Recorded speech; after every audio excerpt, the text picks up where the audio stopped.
welcome to Tome of Uselessness. I'm Devin. I'm Dan. And this is take 2 of our podcast this week, because we forgot to record. Yeah, we're using Skype because it's remote, and I'm not used to all its features. Yep. It's we're more than 6 feet apart because we're in different houses, and we're being cautious of spreading the plague. Hooray. Hooray! So this week we are talking about 2005's hit film Constantine. Yeah, 15 years. Wait, yeah, 15 years later, we're catching up. But first, did you like anything this week, Dan? Yeah. We haven't recorded an episode like this in a while, so for me, I got The Wire Season 3, which was enjoyable. Cool. It really ramped up a lot in the second half of the season compared to the first half, in my opinion. But it was good stuff, and then so on to Season 4 with that. What year did The Wire come out? Oh, I think it was around the same time. I think it was like 04 or 05. So was that post-writer strike or pre-writer strike? Pre-writer strike, because Breaking Bad was when the writer strike was happening. Oh, right. So are they like 27 episodes a season? No, because it's HBO, it's usually 13. Yeah. Oh, okay. That's not so bad. Yeah, it's not so bad. So it's pretty good. There's still definitely, I feel, even then, there's stuff that nowadays, or I feel like it could be cut. Yeah. To make a tighter show. Fair enough. There's sirens in my background. I'm sorry.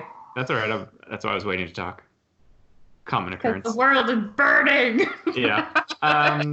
So the next thing, though, it's books. I read a book called How Star Wars Conquered the Universe. Oh, yeah, you were texting me about that. Yeah, it was kind of an interesting look at just basically all the pieces that came together to create Star Wars and some of its cultural impact since its release, as it were, kind of thing. And just kind of like, George Lucas's early filmmaking. And it's like, oh, and then he met this guy, which eventually, became this guy, or that guy introduced him to this guy. And then, how it all kind of dominoed and fell into place. So it was pretty interesting, some of the business decisions that he made. And like, I was unaware that because I knew that obviously he retained a ton of the rights from Star Wars, and that's why he became such a wealthy individual.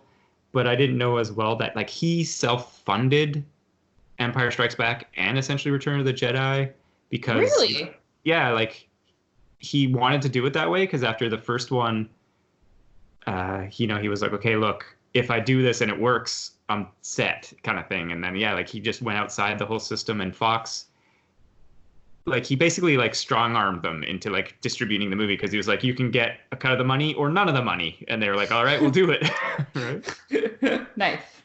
Yeah, so that was kind of interesting. And then as there was production delays and budget overruns, they like cut into it a little bit more and what have you. So anyway, it was kind of a neat look if you are interested in that kind of side and interested in Star Wars, because he did meander, like I was saying, he talks about the 501st and then like prop makers and all sorts of stuff. So it was interesting. That's cool.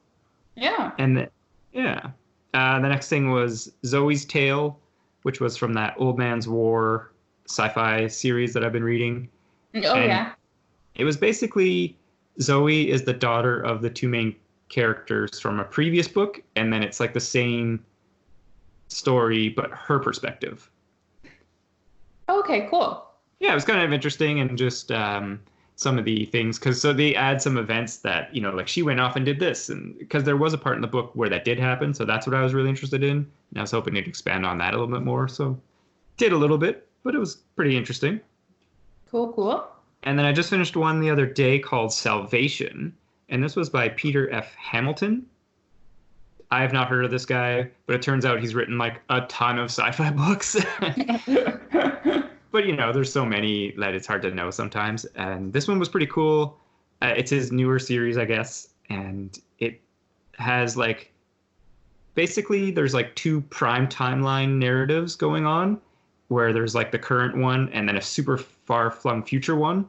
And then all the characters in the current or prime timeline, let's say, tell a story that's like a flashback that relates to both timelines. Okay. And it's super really well structured in that like all the information that you learn, say in the future timeline, is also related to these past events and how it all kind of goes together. But basically it's about like humans in the future. It's a space thing, and we develop like portal technology, and so we're able to explore through that. Just like a portal. Yeah. But then like an alien race does come to Earth, and they're just like on like a journey and stuff like that. And it's about these characters and just like these companies that are dealing with it, because it's goes into like a utopial post-scarcity economy versus like sort of a traditional economy. So that it was really actually really interesting, and I really enjoyed it, and I'm looking forward to reading the second one. Cool. And that was it. That's it? I haven't been to the theater because I can't go. I liked a few things this week. Sure. First, I watched the first season of Beastars on Netflix, which is an anime that's kind of like a furry anime. All right. But it's kind of like an adult version of Zootopia. Like there's carnivores and omnivores, and there's tension between the groups, obviously, but they live in harmony. But the animation was really, really pretty. So like even if you're not into it, I would recommend watching like the first 10 minutes of the first episode, because it's like really kind of stylized and cool. Cool. And worth checking out for that. And I actually just ended up really enjoying this season. It was like pretty well written and interesting. How many episodes? I don't know, like 13 or 10. I don't remember. I watched it in a day. Okay. I've also been, okay, you're going to make fun of me, but there's a BuzzFeed thing called Unsolved program, I guess. And they're like half-hour episodes, and they're on Prime Video. Yeah, I think I saw a headline about them about like, oh, and I was just like, all right. So there's two Unsolved. There's Unsolved True Crime and there's Unsolved Paranormal. And I've been watching both of them. And I think it's mostly entertaining because, especially with the supernatural stuff, the one guy, Ryan, just believes in everything, and the other guy, Shane, doesn't believe in anything. So when they go to like ghost hunting or to a haunted house, or not a haunted house, but like a house that is haunted, then their dynamic is really funny and interesting. And then I also started playing Dandelion, which is a dating sim from Steam, where you have cats and rabbits that turn into handsome boys. Yep. Interesting stuff. Totally. It's really fun. Well, as long as you're having a good time. Same game makers who made Mystic Messenger, which I was like addicted to for several months. I remember that, yes. But I spent way too much money. This one you only buy once, so you don't have to keep like dumping credits into it. Yeah. Which is good. I spent like $100 in a weekend on Mystic Messenger. Jeez. It's addicting. This is why I'm a fan of non-microtransaction video games. Yeah, I agree. That's why Dandelion is good. It's not as fun, but it's still good. Very good. You play a depressed college student who gets magical bunnies and cats that turn into princes. Just like real life. Just like real life, yeah. But anyways, moving on. That's all I liked. Should we talk about Constantine? Sure. Cool. I watched it last night. Very nice. Available now on Netflix, right? Yeah. I've seen it before. I think I was working at the theater when it came out, so I probably saw it on the screening. Yeah, I definitely saw it in theater as well. Yeah. You probably were at the screening too. Yes. Even if you didn't work there. No, and so this... Back you in. Yeah, pretty much. It was interesting. So this was made on a $100 million budget. It did $230.8 million worldwide. Not bad. And Yeah, which is respectable, I guess, for back then. But it's not. Again, these days, everything aims for that Avengers money. Yeah, yeah. And the director is kind of interesting. Francis Lawrence is his name. Mm-hmm. And I looked up his IMDb page. He directed the last three Hunger Games movies, Red Oh, Sparrow, I Am Legend, and then it's just a ton of music videos. weird. It Yeah. did kind of have a little bit of a music video vibe, I guess, in that it was like there were shots that were really pretty, Mhm. and I feel like in the hands of a more skilled director, they would have been used like a little bit better, like a metaphor or something like that. Yeah. But in this movie, they were just like pretty. Yeah, and they're like, even I was watching some behind the scenes thing, and they were like, oh yeah, he's got a stylized kind of vision and stuff like that, and I was like, yeah, I guess that makes sense. He's like making music videos at the time, right? Totally. The one scene that like stands out to me is, when Constantine is talking to Angela in his apartment right before he puts her in the bath. Yeah. And she's like, you see him, but she's like behind a green glass thing. Yeah. Twice they do that. Yeah, so you see like her silhouette.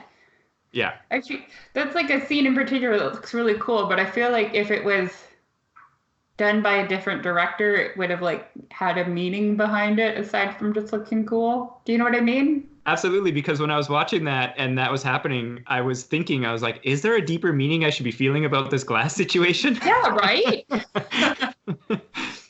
I was like, is it trying to represent something? But I could like he's in the light and she's in the shadow. I don't know. Is it because he could see but she couldn't? I don't know. Yeah, like she's obscured, as it were. But then shouldn't he be obscured because she's the one who can't see? Well, her vision is blocked. He is seeing clearly. Yeah, but then shouldn't she be clear and he be blocked? Because she's looking at him. He's not looking at himself. Whatever. Doesn't matter. Either way, to continue on. So it was written by Kevin Brodin and Frank A. Capello. And sorry, just real quick, I'll blank through. So Jamie Delano, Garth Ennis, and of course our classic guy, because these are the guys who created Hellblazer, Alan Moore, who got his name taken off. He had his name taken off? Well, that was after he just blanket had his name taken off of everything. He's like, if anything ever gets made that I created, my name's not involved. Oh, wow. He's so cranky, hey? He's very cranky. But he's not a fan of adaptations of his work. All right. But the Frank A. Capello guy, it was interesting when I was looking up his IMDb page, and I was going to say this for later as well, but apparently Constantine 2 is listed as in production. When is it supposed to come out? I don't know. There was no date. It was just pre-production. So he's like writing a script, maybe, I guess. Huh. I'd watch that. Me too. 100% I'd watch that. If they had the same cast and everything. Yeah. Speaking of the cast, I forgot that Shia LaBeouf was in this movie. Yeah. I remembered he was in this movie, and I think at the time even, and I think on the rewatch, I was like, he is the weakest part of this movie. Yeah, I agree. All of his scenes could have been cut, and I would not have noticed. Which is interesting because before I had seen this movie, I had never read Hellblazer. Yeah.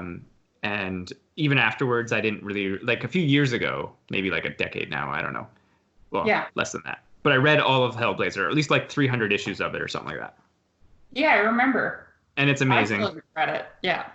But the Chaz character is a big part of the comic. Huh.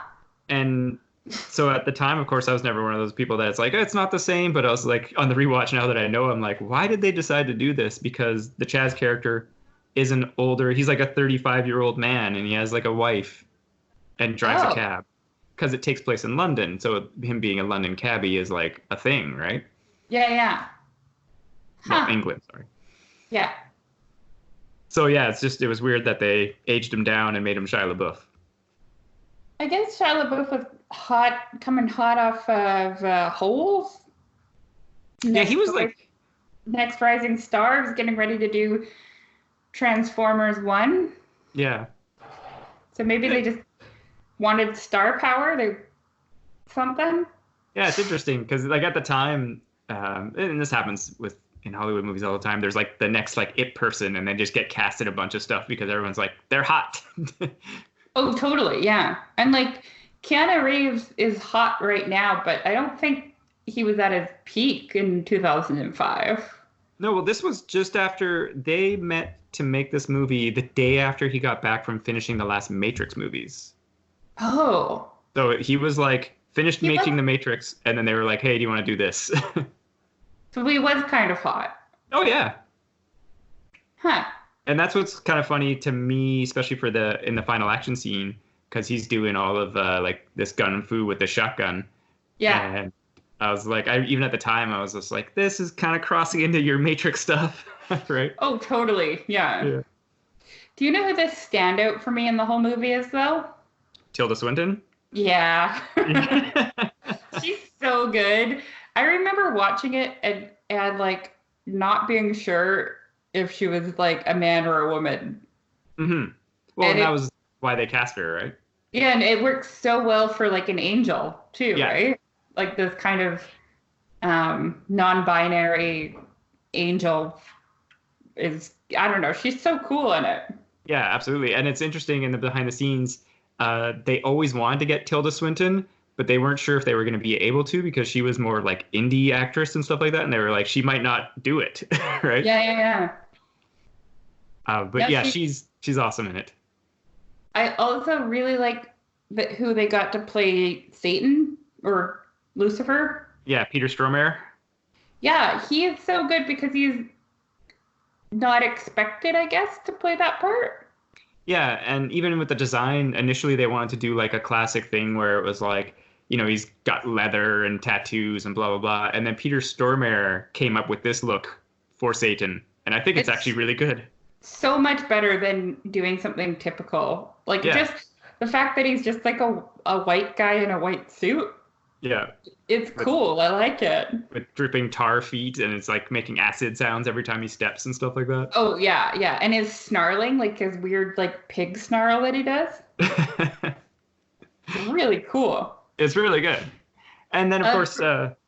I was going to say Rachel Weisz is also great in it. Yeah, I was about to say our last, we got Keanu Reeves as Constantine, Rachel Weisz as Angela Dodson. Isabella. And Digimon Hansu plays Midnight. Oh, he was great too. Mm-hmm.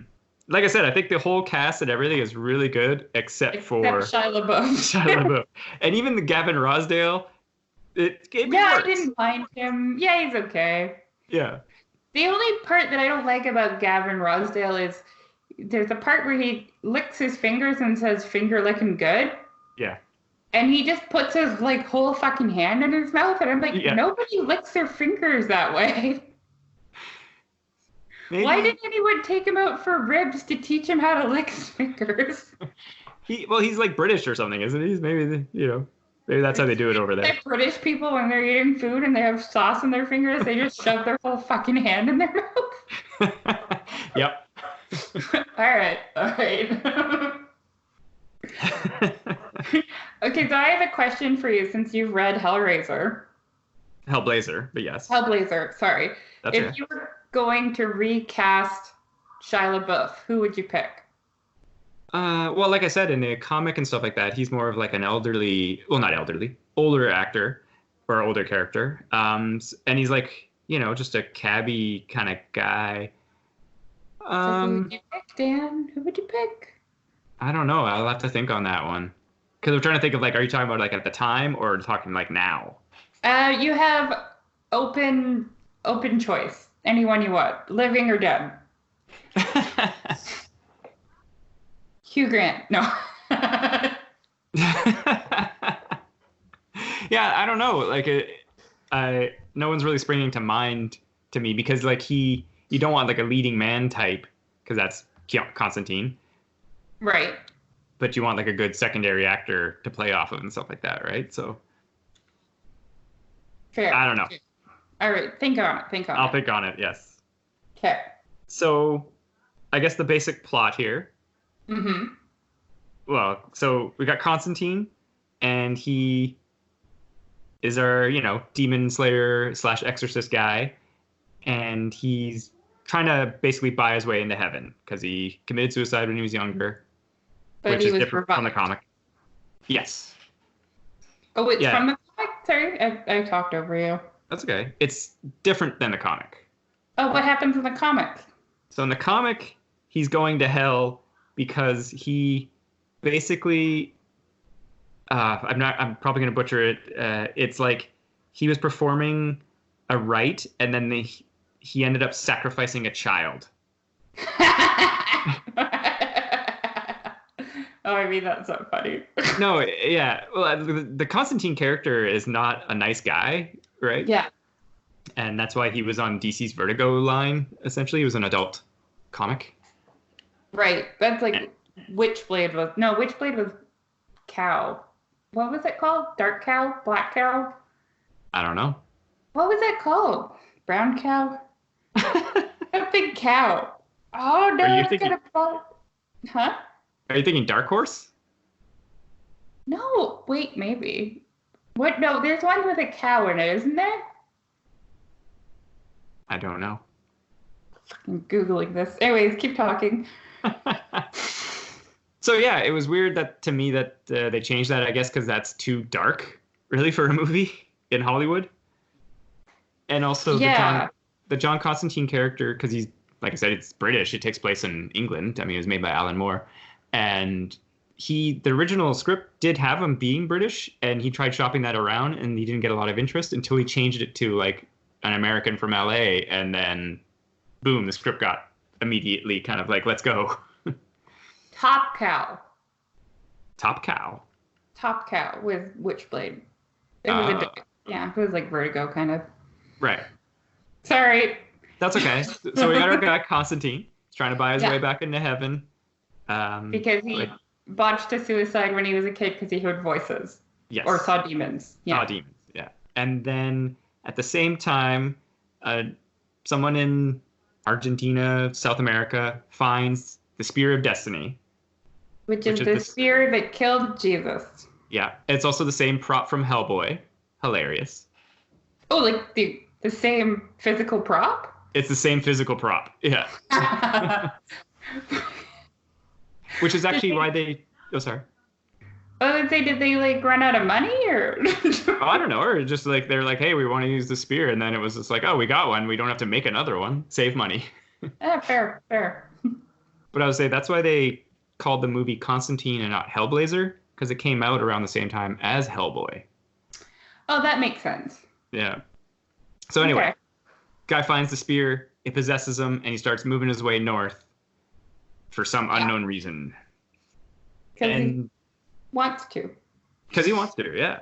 And Rachel Weisz's sister commits suicide, and Rachel Weisz, Angela, doesn't believe it's a suicide. She ropes Constantine into helping her.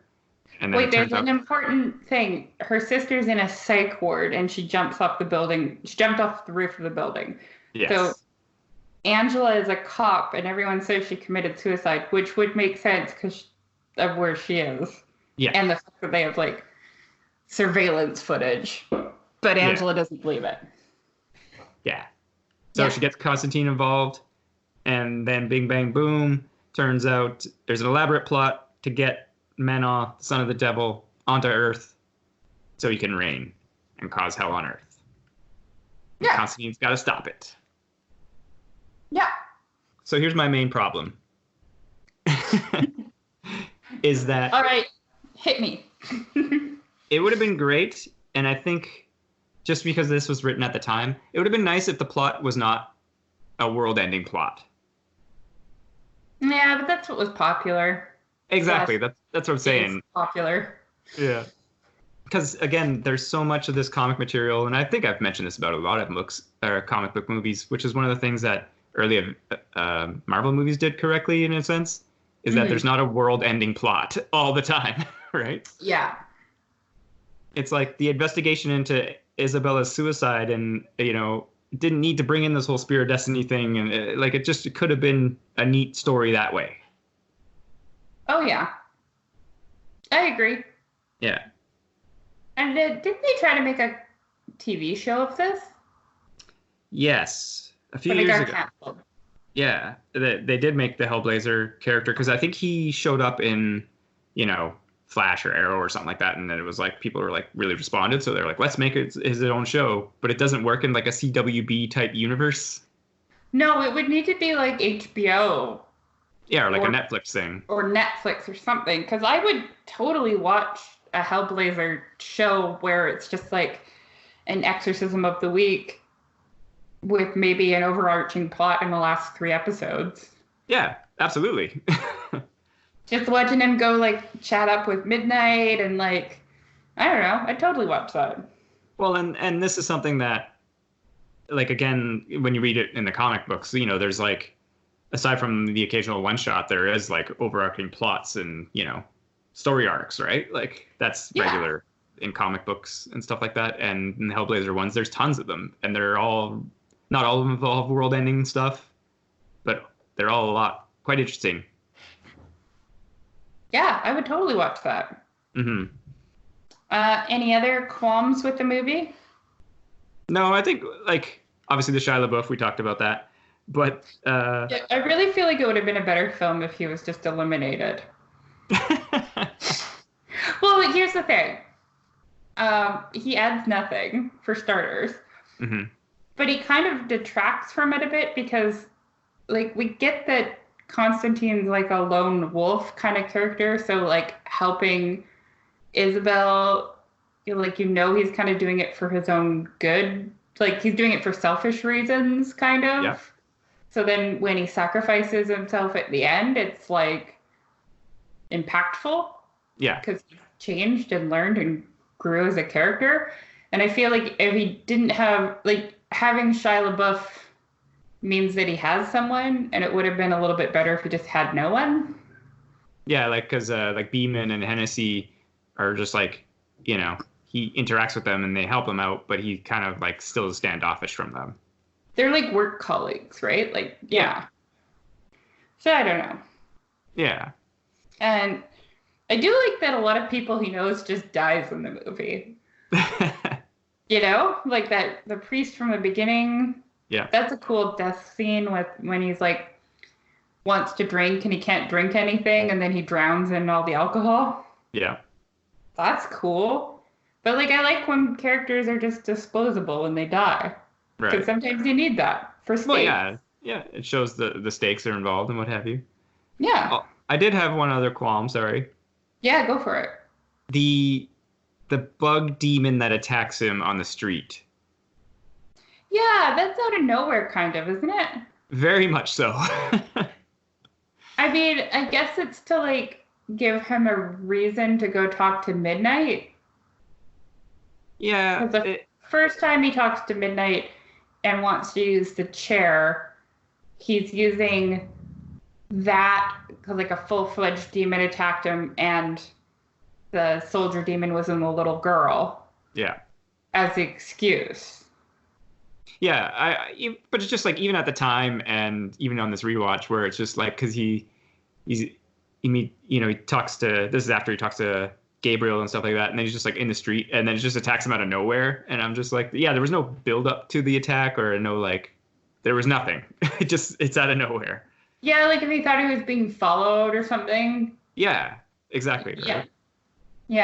Yeah, I agree. And it just, that could have been set up a little bit differently is all. Totally.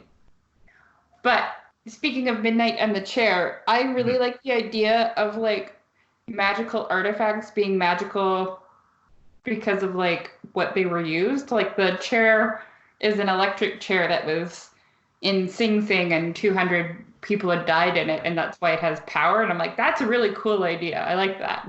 Yeah, and that's like kind of the comic really kind of plays on that as well, and that's the kind of thing where it's like, you know, you see that a lot in these kind of types of stories where it's like these items have power because either humans have imbued them with power or there's some kind of belief or whatever in them, right? Yeah, but I like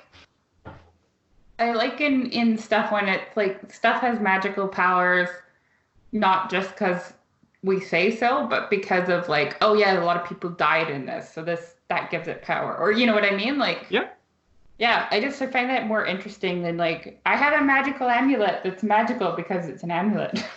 No, and even all the stuff that like Beeman's giving him, he's like, oh, it's bullet shavings from like an assassination attempt, and here's some Yeah, holy it's really water. cool.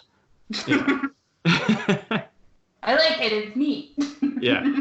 Well, and it's not. It apparently was cut from the movie, but the cloth that he wraps his hand around and then burns when those demons are attacking Angela. Yeah. That's supposed to be like a piece of The something shroud? from like no, it's not the shroud, but it's like something from like Moses and what have you. But it got cut for some Oh, reason. bummer. Yeah. I like that shit. That's cool shit. Yeah. Well, and that was one of the things I really did like, and this is probably because I've been watching a ton of Tested, is that all the props, like I watched the behind the scenes on their prop construction, Mm-hmm. and it's cool. Like they do a really good job, and it's all about the small details and how they build stuff. And like that shotgun they uses at the end essentially is like 9 props that do fit together because they show a scene of him building it, and it's like they built it so it could be built, as it were. That's cool. And then it also had to be functional because it was used in the final action scene. Yeah, no, that's really cool. Yeah. All the props in it were neat. I was just while you were talking, I was thinking I really liked the color scheme of this movie. Really? How it was like lots of greens and black and gold kind of when you watch it. Mm-hmm. I really liked the color scheme, like the gold and black and green all together. I thought it was like a really cool and kind of unsettling. Right. And it wasn't just like... I also liked how it was vastly different from when they go to hell and it's all reds and oranges. Mm-hmm. But kind of like the same, like LA, but just burnier. Yeah. Well, and they did that. That was their design. They wanted it to look like a nuclear test. That was their inspiration. Was like nuclear tests and like the destruction that it causes and stuff like that. I could see that. I liked it. I thought it looked neat. And then it really contrasted with the way that they made the world look. Yeah. And also, like, I feel like they made the world look, I don't know, kind of depressed and lonely, which is kind of like Constantine. Yeah. Like, just hopeless. Yeah, it looked hopeless. That's it's very empty. You don't see a lot of people. Yeah, LA should be busier than that. Yeah. Yeah, I don't know. I just liked the like kind of empty, hopeless, alone feeling in the real world, and then the fiery nuclear holocaust in the hell. Hell, man. Yeah. Well, and it's just kind of like that's Constantine's character is that he is struggling against everything essentially, right? And he's trying to move on. Yeah. Mm-hmm. But like I guess that's part of just the director having a really stylized point of view, right? Like he did well with that. They picked a good director. I liked it. Yeah. They could have just filmed it and had it look normal, and it wouldn't have been as good. Even if everything else was the same, but like the colors were like just normal looking, Well, and I was thinking that something like this, maybe under other filmmakers, it would they would desaturate it a lot, and it would just look like all gray. Yeah. No, I liked the really like punchy greens. Mm-hmm. Also, I think it's just a product of the time, but you always gotta have the like demon or vampire nightclub scene. Oh yeah, definitely. It's so weird as well that scene because he goes in and it's just like there's like the Perfect Circle song playing and there's the demons and the angels and they're chilling out and vampire type thing, and then when he leaves it's like a rave and I'm like, yeah, why did that change? Because it was rave time, Dad. It was rave time suddenly. He got there at quarter to rave, and then it was rave time. Yeah, I was just like, that doesn't make any sense. Because it was 2005, and if you don't have a rave with demons and vampires and angels, then what are you? You're not even making a movie. Yeah, this is not a movie. What are you doing? I mean, like even in The Matrix, they had like weird dance club rave scenes with vampires. Is it? That was Matrix 2, right?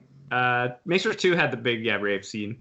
Yeah. Well, and they actually all had a rave scene, I think, and it's sort of because in the first one he goes to that club, and then the second one has it outside, and then the third one, don't they go? Ooh, no. Then the second one they go to like another one. There's like 2 rave scenes, I think, in that one. Raves in one movie. Maximum rave. And then like in Queen of the Damned, which is around that time, we have the vampire nightclub. Always. Yeah, so it's just a thing. That was just a weird thing of that time, is that we always have demon or whatever nightclubs, vampire nightclubs. Well, but that is a thing, of course, from the comic. Midnight does run like a club, basically, and stuff, right? Yeah, but they did pick and choose what they put in the movie. They could have chosen not to put a demon nightclub in. Yeah, quite fair. I would like to talk about, say, 2 of my favorite scenes. Do it. The first one is when Constantine and Angela, they go into like this library type building. I was just thinking of that scene. That's one of my favorite scenes too. Yeah, and then they both ask the guy, they're like, hey, I got to see this guy. And Angela's like, I need to see him more, like, it's more important. But they're both talking about different people. Yeah. Which I loved. And Keanu's there to see Gabriel, and she's there to see a priest or a bishop or whatever.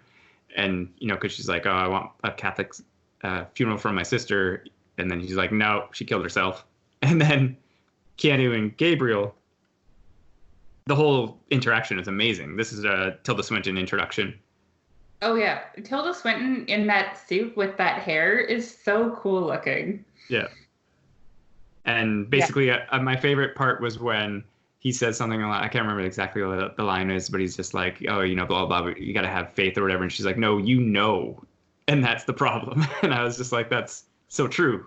Yeah, she goes, oh, you have to have faith. And he goes, I do have faith. And she's like, no, you have knowledge or something like that. Yeah. Basically, she's like, that there's heaven and hell, right? It's also great when she gets super close to his face when he's sitting in the chair. And she's like telling him why he's going to die because he smokes and all this. And then she's like, basically, you're fucked. Yeah. So and good. The creator of Hellblazer, one of them anyway, he was just like, or he was the creator of Vertigo, but he was just like, that line right there, he's like, I loved it because that's what Vertigo Comics was kind of about. He's just like, you're struggling, but you're fucked. Yeah. Awesome. Yeah. Yeah, that was a great scene. And even just like, he just like takes that huge random Bible and just like kind of throws it at her and stuff like that. It was just like, what are you doing? It's Keanu Reeves. Doesn't matter. Yeah, basically. He's like, oh, Archangel Gabriel, whatever. What was your other favorite scene? Would be the second to last scene, or the scene before the denouement, I guess, with Peter Stormare and Constantine. Oh my God, it's so great. Yeah. Like him and the devil talking, basically. Yeah, because it's at one part of the movie, they make a few comments about it, how he's done all this work against hell, that Satan would come, or Lucifer would come for his soul if he died again. And so at the end of the saying that his soul is the one soul that the devil would come collect personally. Yeah, and at the end of the movie, everything's become desperate, and he's just like, well, and he kills himself. Yeah, slits his wrist with a piece of glass. Yeah. So then Satan shows up to pick up him, and he's just kind of like, oh, I didn't think you'd make that mistake. And he's just like, you didn't, did you? And then so he cons the devil. Yep. Which is great. Okay. And which is interesting because, so in the comics, like I said, he is destined for hell, and he manages to essentially con his way out of it by creating a duplicate of himself, which has like all his negative kind of like aspects and stuff like that, and sends that to hell. And nice. Which the devil doesn't like, but he's like, well, technically I got you, right? Or basically, so, because like I said, he's like a con man in the comics. That's awesome. Yeah. So yeah, that interaction with Peter Stormare and Keanu Reeves, like I said, in the costume and all over him, and it's so good. Yeah. Another scene that's a standout for me. Yeah. Is when he goes to hell the first time, when he's in Angela's apartment, Hmm. and he's using her sister's cat as kind of like a gateway to find her. Yeah. I don't know what it is. Just like the way that that shot is set up with him with both feet like in his shoes in that pot of water Yeah. staring at the cat looks so good. Well, And then and the it was, like sorry. the time slow down and freeze. Hmm. It's really well done. Yeah, and I really like that transition when, like you said, she closes the door and then immediately he's just like, quote unquote, back, right? And he's just like Yeah, steaming and everything. so good. Hmm. Actually, in general, I feel like most of the special effects have held up pretty well. Yeah, I mean, you got to think about it as well for at the time, like because like the soldier demons, like the ones missing half their face or whatever, they're kind of like, but you're like, okay, fine. That was also kind of like the style of like demons and zombies at the time too, though, right? Yeah, no, I just mean from like a pure like CG, they look like early Gollum essentially. Yeah, I didn't mind it. Yeah, okay. I gave it a pass. Well, that's what I'm saying. It's like you give it a pass. Like they don't look, super realistic or super amazing, but like it gets the job done. It doesn't look super terrible either, though. Yeah, Like some of the CG that you look at from that time just doesn't look good at all, right? that's fair. Yeah. Like in Charlie's Angels when they're throwing each other around. Bad. Uh, Fair enough. yeah. Do you have anything else you wanted to say about it, or? Well, I think just like you were saying, that it was very cool to look to when. So at the end of the movie, like we've been talking here, spoilers, the plot was to get Menon into Earth. He inhabits Rachel because he needed a powerful psychic. He needed the help of God to do it. So he's got the Spear of Destiny, which has blood of Jesus on it. And Mhm. Gabriel is going to kill Angela to unleash hell on Yeah. Earth. And Gabriel wants to do that because she feels that humans get too much of a good, easy pass, and only the worthy will be loved by God because they'll survive hell. Yeah. And Meg, and that putting humans through the worst of it brings out the best in people. yeah. But my point was going to be, sorry, that I really like her outfit and look, where it's all like strung together and Yes, it is almost it looks a little bit like a straitjacket. yeah, Yeah, so good. yeah, but it's all like yeah, strung together and everything, and it almost looks like bands wrapped around her a lot. And she So has a bunch of like hospital bracelets on her arm too. yeah, and I was trying to catch what they all say because I could see some that said like sorrow and pain and like a couple things like that, but a lot of them were turned the other ways, so I couldn't see. So there was text on them. Oh, cool. Yeah. So again, little details like that where I was like, they really went the next level to try to bring something to it, right? Yeah. And I love so she when the devil realizes what's going on, he goes in to stop it. Yeah. And then she goes to smite him, and God's abandoned Gabriel. Basically, yeah. So the devil, like, kind of punches her. Is that what happens? I can't remember. Well, I don't know if it's the devil or if it's God, but basically she falls, or Yeah. androgynous angel, sorry, becomes human. Yes. And that scene at the very end with Keanu when she's like trying to get him to kill her. Yeah. She looks so cool with her wings ripped off and like the black soot all over her face and everything. It looks really neat. Yeah, they did a really good job, and I was also thinking about that, and I was like, how much makeup time did she endure for that? Oh God, right? Yeah. But and I love that as well because her soul is unblemished. She would go straight to heaven because she hasn't done anything, right? So she's just like, yeah, just straight up kill me. Just kill me, it'll be fine. Yeah. He punches her instead. It's like, it's called pain. Get used to it. Yeah, basically. And then as well, so Keanu with the devil, he's like, all right, what do you want? And he's just like, oh, we'll send the sister to heaven because she doesn't belong in hell. Yeah. And then that's like the sacrifice, because again, that's been mentioned several times that, God loves people doing self-sacrifice. And so he's going to go to heaven. And Yeah. then Satan stops it, and he cures him of his lung cancer because he's like, "You're gonna live, and I know you'll screw up again." Yeah, I liked that. That was pretty good. Yeah.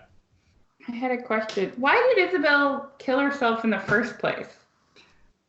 You hear like whispering off screen, so I assume, and I think you can see, or maybe you don't see, but I think it's Balthazar who does it. Oh, like he makes her do it. Yeah. Oh, okay.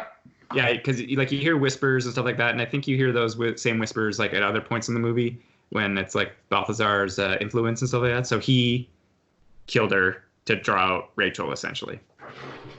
I don't know why, but I always had it in the back of my mind that she did it like as a sacrifice to get like Constantine's attention or something. Like she knew what was going on, but I think I filled in those gaps. I think what I did was I created gaps by forgetting that Shia LaBeouf was in the movie. And then I filled them in with a different plot. Nice.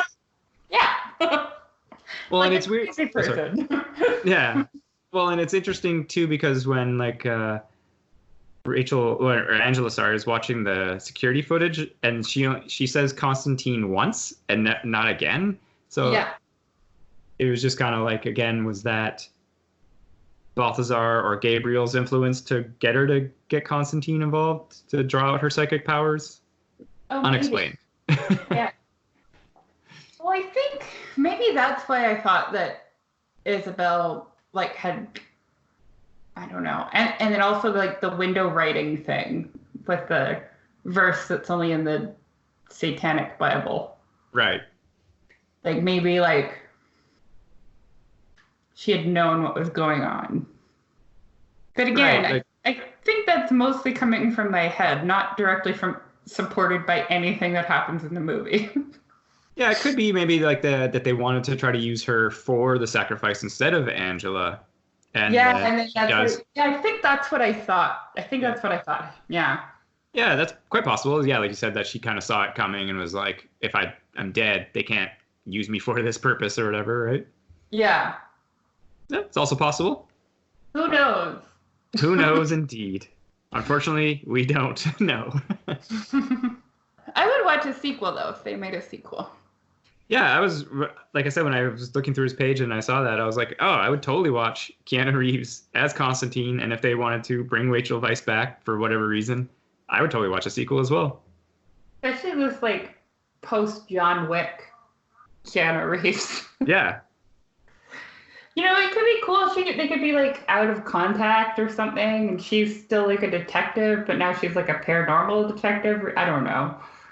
Or even because, like, Keanu Reeves could pull off pretty grizzled, because at one point in the comic, because like you said, people die around him, a woman he loves dies, and then he basically just like gives up and becomes like homeless and like lives on the streets. Oh, wow. For like a huge chunk of the comic, and then eventually it's Gabriel who like I think drags him out, or Gabriel or Satan, one of the two. Satan does find him and they talk to him, but I think it's Gabriel that drags him out and forces him into like a new plot or something like that kind of thing. So you go with something like that where he's just like he's given up and he's just stopped or something, right? So yeah, that would be cool. It would also be cool to watch if Gabriel came back in the sequel and was like just a human who used to be an angel. Yeah, absolutely. Yeah. Well, and in the comic, Gabriel does try some shenanigans and I think does end up falling. Haha. Yeah. Way to go, Gabriel. Basically. I still recommend watching it if people are wanting to. Yeah, I think the overall, like, I really enjoyed the movie. I feel like that it's like the plot is there, but the individual scenes are like better than the overall. I don't know if that makes sense. Yeah, that totally does. Every like element, I feel like all the elements are better than the whole. Right, yeah, because like you say, when he goes and visit Midnight to use the chair, it's like it's really cool. And Yeah. when he finally confronts Balthazar, it's pretty hilarious. And Yeah, it's really well done. Yeah. and then like, you know, the final scene with the devil and the scene when he's meeting Gabriel and the, you know, when he's basically killing Angela to send her to hell, right? Like there's so many just great individual moments and stuff like that. And that's why I Yeah. think if it was like not a world-ending plot, it could have maybe strung together or come together a little better. I think that it would have been better as a TV show.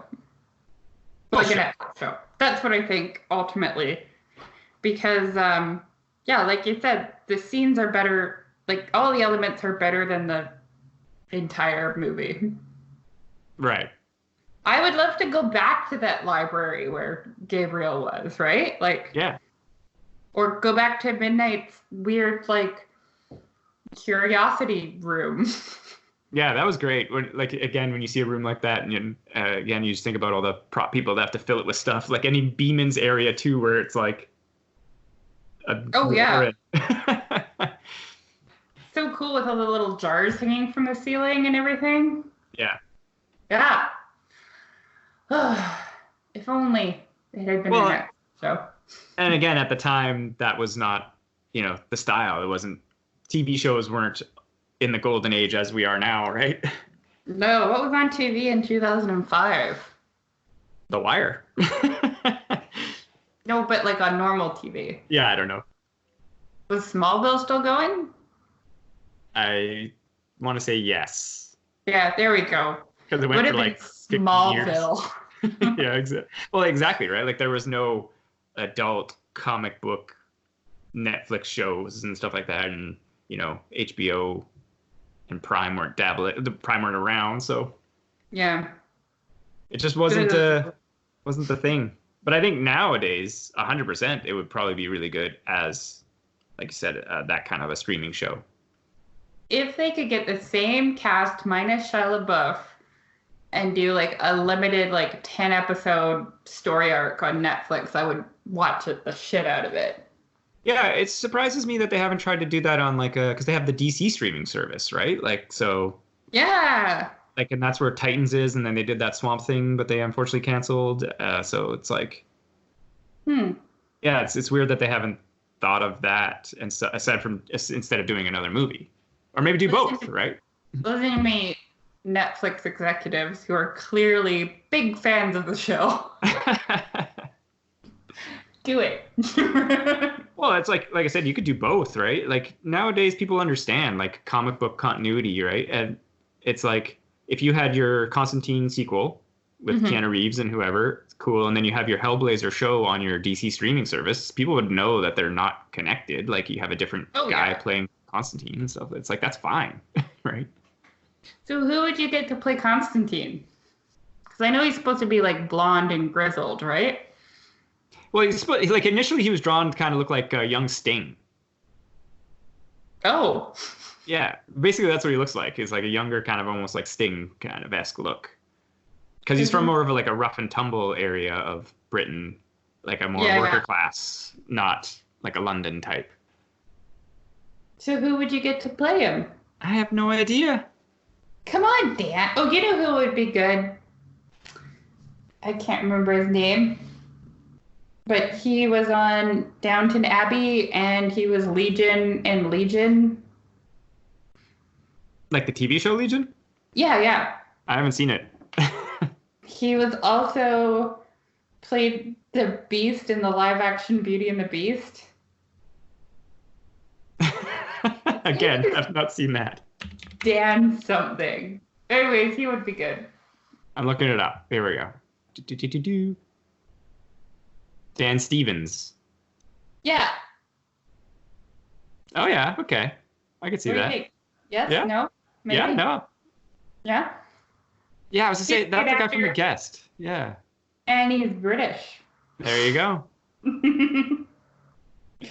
Looks like But you got your man. Have you figured out who's playing Shia LaBeouf's character, though? Who's playing Chaz? Yeah. I gave you a task, Dad. We were talking about other things. Still. I don't know. Had one job. I cast an unknown. Oh, okay, that's fair. Again, he's not your leading man, but he shows up and he drives Constantine around. All right. Someone who looks like a cab driver. Yeah, basically. All right. Should we wrap up now? I guess so. I mean, I don't have like I said, anything else to say. It's pretty good, and I would recommend watching it, but it's not the best movie of all time. yeah. It's the But it same is thing. fun, especially if you like demony shit.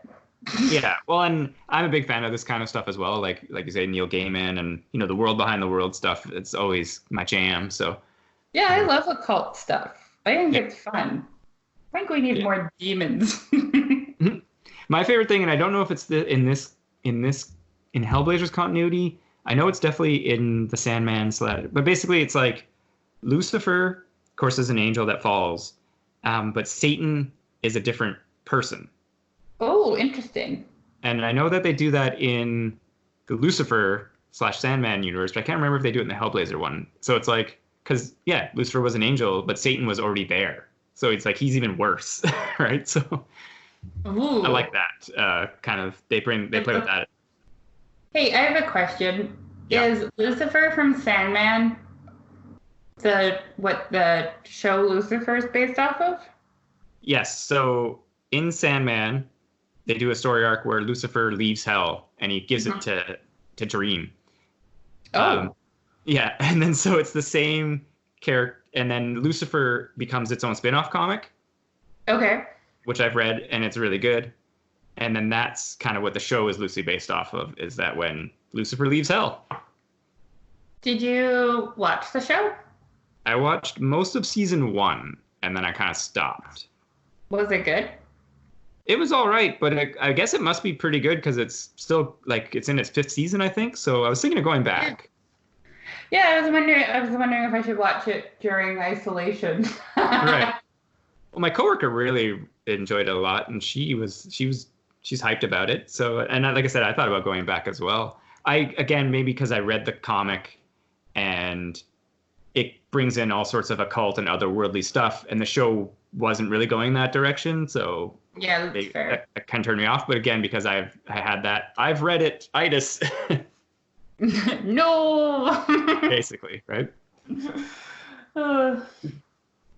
Yeah, fair enough. I got nothing else. Yeah, no, I think it's a good time to wrap it up, I guess. So you can find us on the internet, tomeofuselessness.com. You can listen to our podcast on Spotify, iTunes, or any other podcast platform. What else? We're on social media at Tome of Uselessness. And you can email us, tomeofuselessness@gmail.com. Anything else? Did I miss anything? No, it sounds about good. I just wanted to say thanks for listening and stay safe out there. Wash your hands. Indeed, yeah. And goodbye.